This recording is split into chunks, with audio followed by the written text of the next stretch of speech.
We always do plans. We want to do plans. We are in control of our lives, right? So we do plans. My wife and I, we planned, honey, we are getting old. Let's retire. Let's retire this year. No, actually, early last year. Let's retire this year.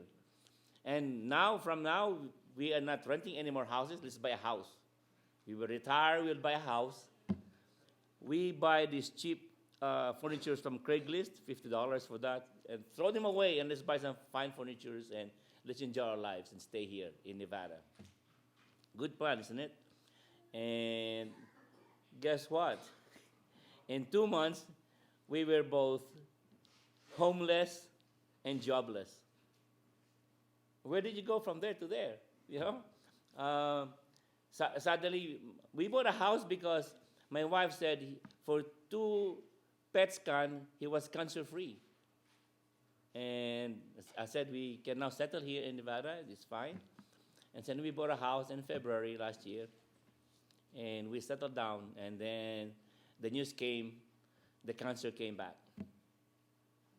And we were always saying, honey, if something happens, we just say, the Lord giveth, the Lord taketh away. We're not saying one of those, why me, Lord? You know, He's sovereign, and He's Lord. He does what He wants. So anyway, so my wife lost her job because during the second PET scan, the cancer was all over her body. And she refused chemotherapy. Said, I'm not doing chemotherapy. I'm going to survive another 2 years, but I'll be in suffering. I'm doing this, I'm doing that. And the doctor gave him some oral pills. It's oral chemo, not that. And the instruction on the oral chemo says, you are not supposed to touch it with your bare hands. He said, my wife said, I'm not even supposed to touch it with my bare hands because it's poisonous, but I'm going to swallow it. No, I'm not doing that. That is crazy. And then she read all the side effects. I'm not doing that. So I said, honey, let me be. And so, yeah, so he lost her job because he's going on therapy full time. And then the office told me, Sam, remember we had a meeting last month? We don't have enough money this year for all teachers. Since you are the newest teacher that moved here, we will have to lay you off. It's called WIF, withdrawn for insufficient funds, something like that. Yeah, recalled for insufficient funds, RIFT. You were RIFT. You are being recalled for insufficient funds. Don't worry. When the funds come, we'll call you back. You're the first one we'll call. Yeah. So yeah, right.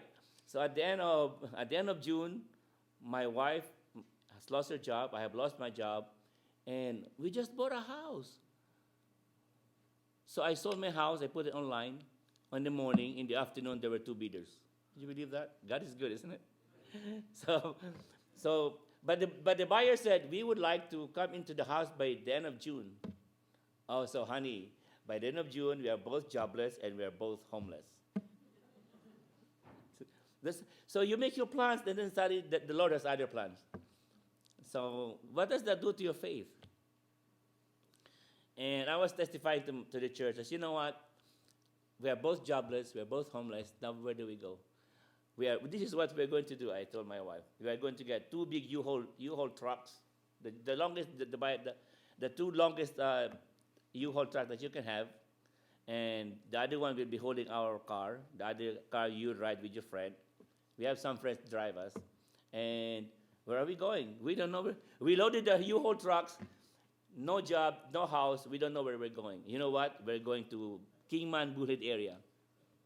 Tomorrow we're loading. Okay, we're leaving now. But we don't have a house there. We don't have a job there. Don't worry. God has never forsaken us. Amen.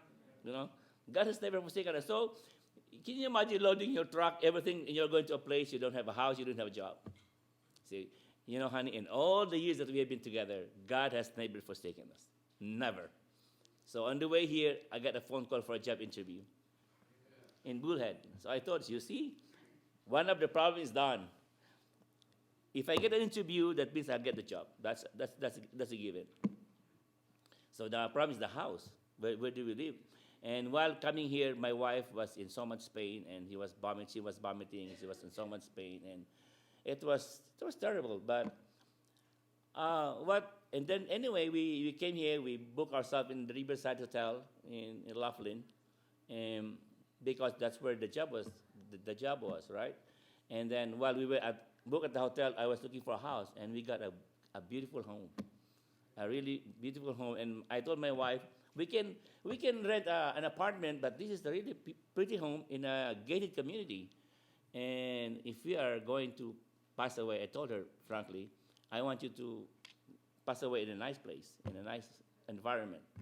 So that's what we did. And I'm just trying to relate this because God is really faithful. And when my wife passed away, I lost my cell phone, by the way. I lost my cell phone. And you know what? Let me use my wife's cell phone and activate it. She has a lot of texts for her friends. At the time when she was really in pain and she was dying, she was texting all her friends around. You know what she said? I'm so happy and I'm so glad that I'm so blessed because God has been so good to me. How can you be in pain and you're dying and you said, thank you, Lord, because you have been so good to me? And she has been texting that to all her friends. I said, wow, my wife's faith is so strong. Even during the last days, she was very strong. And I would like to testify to you about her faith because that was all she said. In all the texts and the last few days of her life, she was like that. And even when he was dying, when she was dying, she was thinking about me. He said, honey, when I go to heaven, I want to make sure that you are there. So she made a provision. When I placed in hospice there was a chaplain, a 25-year-old chaplain, very young. I was thinking, what can this young guy teach me? You know, I've been an Adventist since time immemorial. I know that, but you know, sometimes we can be so proud like that. But the chaplain, 25 years, turned out to be so gifted. He was so gifted. He knows exactly what to say. And at one time when I was there, my wife had a meeting with him, and he said, "Promise me when I pass away that you will visit my husband several times, and make sure that he's still that his faith is still strong, because I want to see him when I wake up in heaven." I think that's all I can say for now before I cry. Thank you so much.